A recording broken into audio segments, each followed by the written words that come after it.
What a talented woman Pat is. She's certainly packed a lot into her 69 years. Jonty's come across more of Dick's hoardings. This time it's playing cards, all from the early 20th century.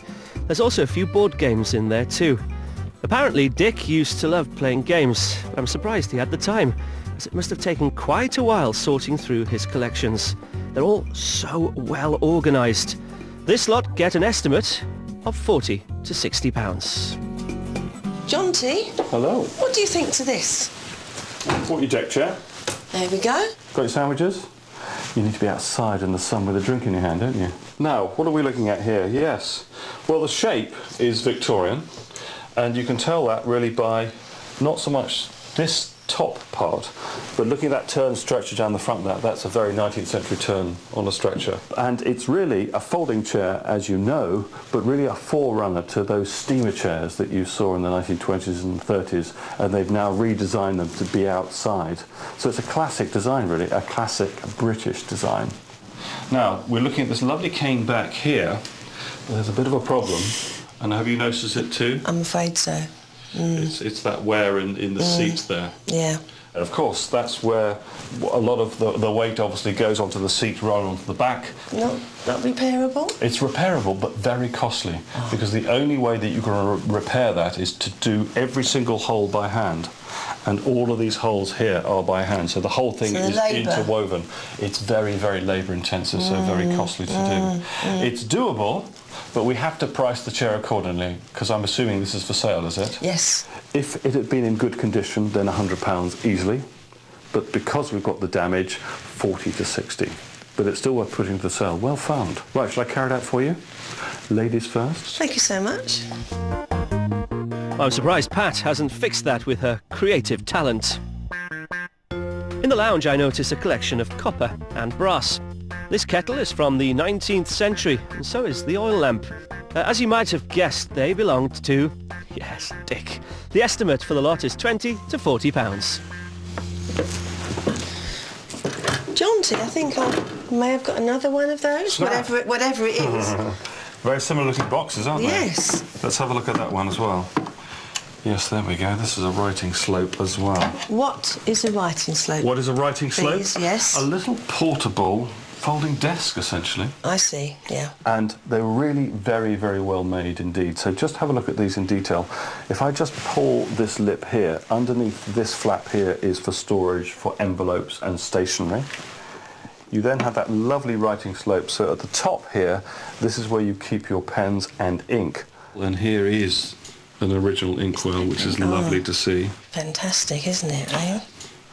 Here on the top you'd have your quills and your pens, and usually if you depress one side, like so, you've got storage space down below there as well. So that's almost like a rocking mechanism. That's always very similar there. Possibly stamps here as well. So you've got this very efficient storing cabinet as well. So this is of similar design, and here we've still got the pens at the top. We've got the room for, look at this, a travelling inkwell. Look at that, the little cover.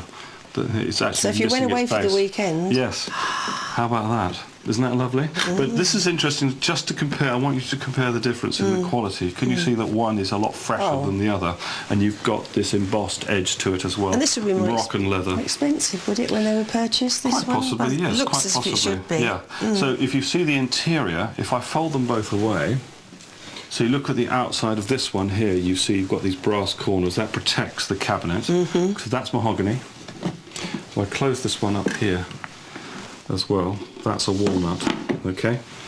So when it comes to price, this is the star item, and this is the item that has to go with it. This doesn't even merit putting into the sale by itself because the condition is not good enough. But if we put the two together, we're looking at £60 to £80. Jolly good. That's excellent. Good? Excellent. We've been kept very busy here at Pat's house, and the day is not quite over yet. In the spare room, Pat number 2 notices another collection. This time it's cigarette cards, many from the 1930s, plus some tea cards from the 70s and 80s. Pat and Dick bought most of these at junk shops. It's a comprehensive set, and many are mounted in their original albums. The estimate is £30 to £60. Aha, Pat, look what I found. Little Welsh hat for Aled. What do you think? A Welsh with hat. a Welsh hat. With that long name on that Yes. perhaps Aled will be able to say. Yes, I'll let him say it, shall we? Now tell me, because I'm looking here, I've got 2 boxes here, Yeah. and above you there's this huge, great big display cabinet full of crested ware. I mean, before we go any further, is this a collection now you're interested in selling? This is a collection I'm very interested in selling, yes. Because as you can see, a lot of it hasn't been unwrapped since the 80s. You can tell by the newspaper, and the rest is just sat here, you know, waiting to be dusted, and I'm just not interested in that, so I'd be very pleased to sell this collection.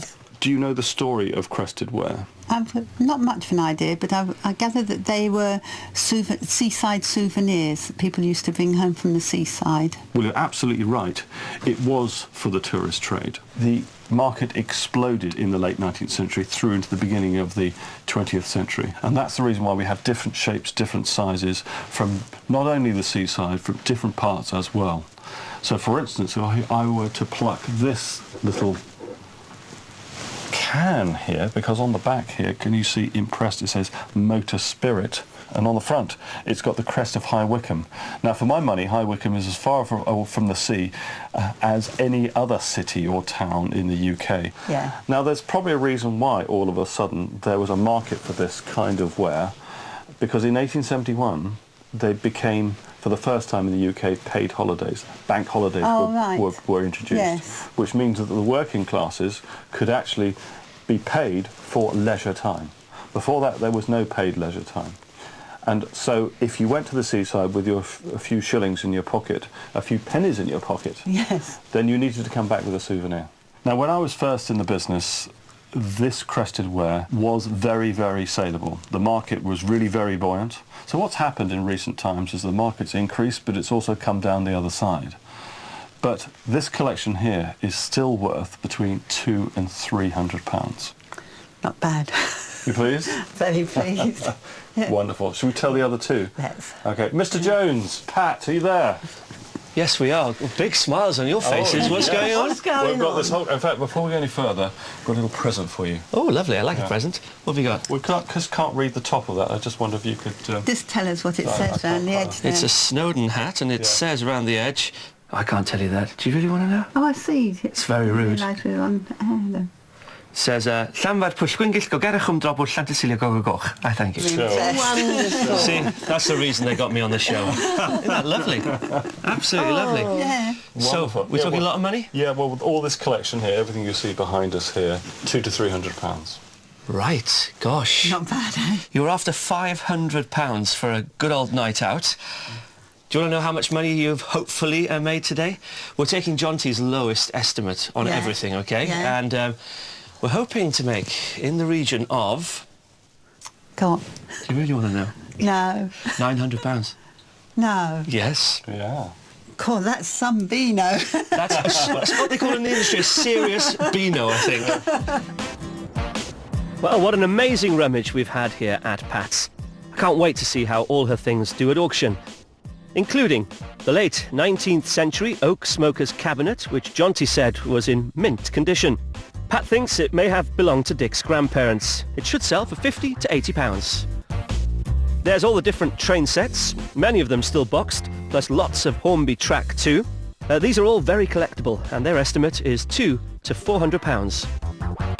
And my favourites, those vintage toy cars, farm animals and petrol station. Jonty has a hunch these could go through the roof and surpass his £100 to £150 estimates. Still to come on Cash in the Attic, we soon get an idea of the sort of 70th birthday party Pat has in mind. And we'll have pop and crisps, you know, ties and... I'm really pleased you said that, because I had visions of you saying naked twister. I'd be there then. And Pat tells us why the collection of brass is definitely one thing she'll not be sad to see the back of. I've spent many unhappy hours polishing it. That's why you're asking £20 to £40. I pay money for them to take it. Don't say that. Stand by for some excitement when the hammer finally falls.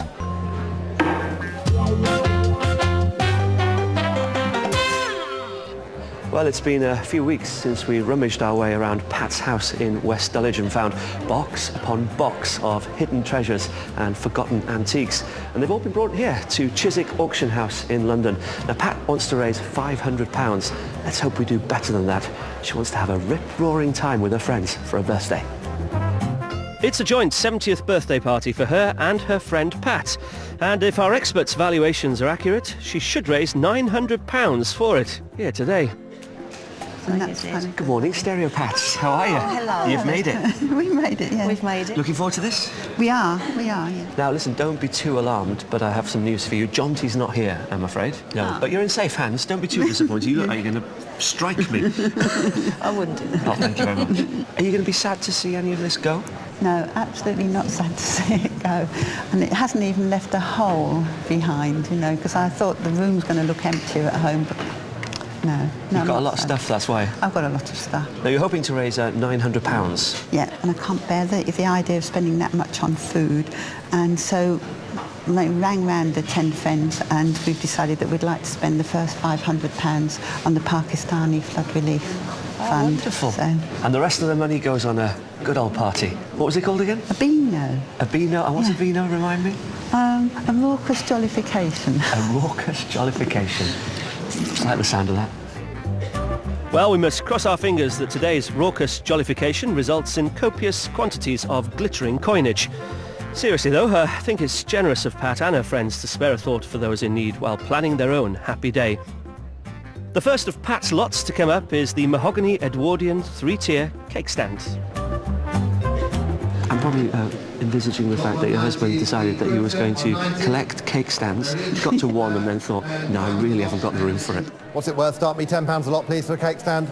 10 unbid, 12 there, 14, 16, 18, 20, 22, £22 of the number raised at 22. Anybody else? 20, 25, 28, 30, 2, 35, 38, 40.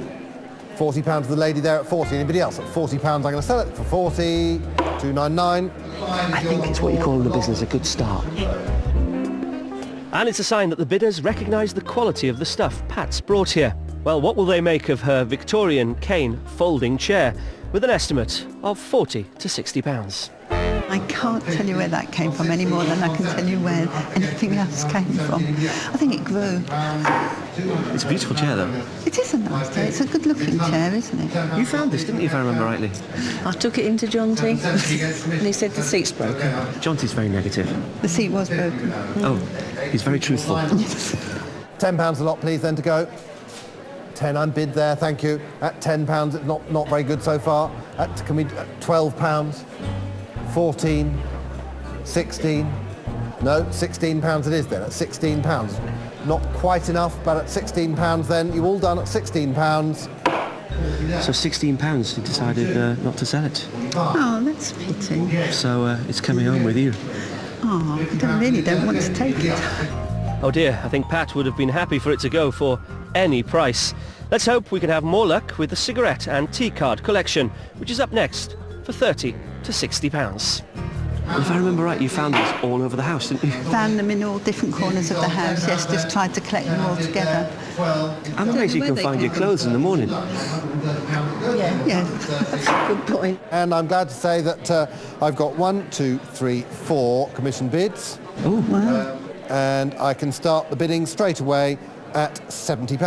That's already £10 over the highest estimate. 5, 80, 5, 90, 5, £95 it is now, 100. Oh my goodness me, who would have thought it?